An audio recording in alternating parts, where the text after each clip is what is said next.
We are going to stretch and explore with clay today, and just like when we did drawing around the room and painting around the room, you are going to be going to all 5 tables.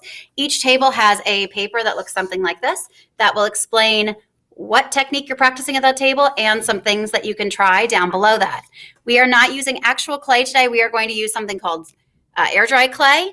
And we're using this because it can be reused over and over again. So we're not actually keeping anything you make today. This is just practice where we're trying out different techniques. Tomorrow you will get your real clay and you will be working on your actual project.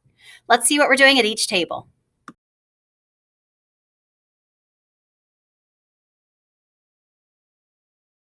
At table 1, you are going to be using coils. So a coil is just a rope that you roll out with your hands. And things to try are roll out the longest coil you can with breaking it, and then wind your coil up to create a coil pot of some sort. And you can try making a braid, spiral, or zigzag with your coil. So to make a coil, you're going to start with a chunk of clay, and I like to squeeze it gently between my hands just to make it kind of a cylinder.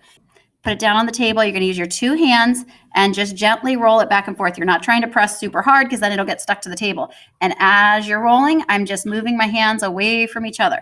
And you're going to keep doing that until you have a long piece of clay all rolled out like a rope. And you want to try to make it so that it's an even thickness. So if you notice some parts are getting really thin, then you want to be rolling in the other areas until those are an even thickness with the part that was getting thin. So see how long of a coil you can roll out, and then you can start winding it up and winding it on top of each other, and you can take a second coil and keep going until you have sort of a coil pot. All right, try out the other things. Try out making a spiral, try out braiding 3 pieces together to make a braid, try making a zigzag shape, anything like that. Okay, so that is what we were doing at table 1.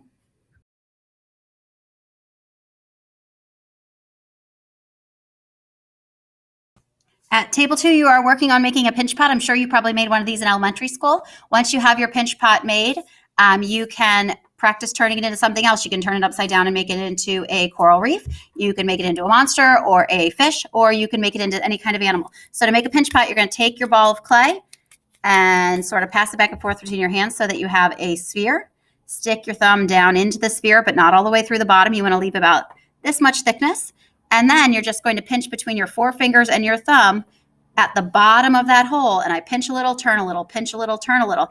And I'm going to keep going like that until I have my walls of my pinch pot all about an even thickness. And you want to keep it fairly thick. You do not want to make your pinch pot super skinny like this, because that will not work. It will not hold up. It'll fall apart. Okay, so make sure you keep the walls nice and thick. Try to make it an even thickness. And then you can use a little bit of extra clay and turn this into something else. Experiment and see what you can make it.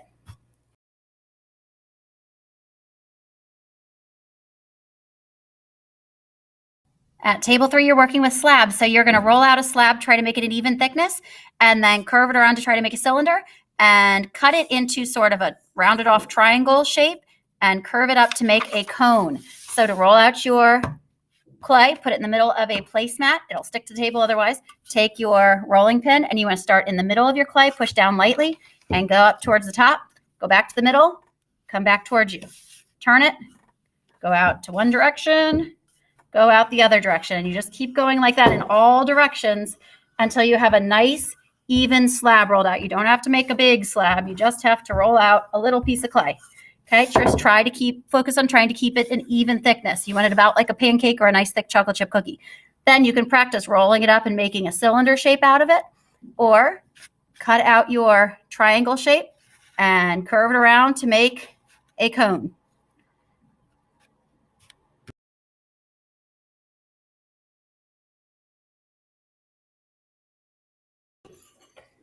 At table 4, you are going to practice your sculpting technique. So you are going to take a little piece of clay and try to make some kind of mask. The trick is you are not to add little pieces. So I'm not going to make a little nose out of a piece and attach it on. What you're going to do instead is use the piece of clay you have and just kind of pinch and pull and push and do what you can to shape it into some kind of a face shape and try to make a mask out of one piece of clay.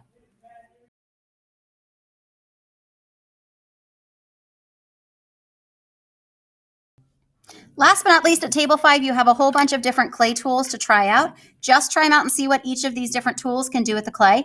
And also start thinking about what it is you want to make tomorrow out of when you get your real clay, and maybe make a little practice one today so that you are all set to go tomorrow when you have your actual clay. That's it. You're going to get started at the table where you normally sit, and I'll let you know when it's time to switch. Have fun.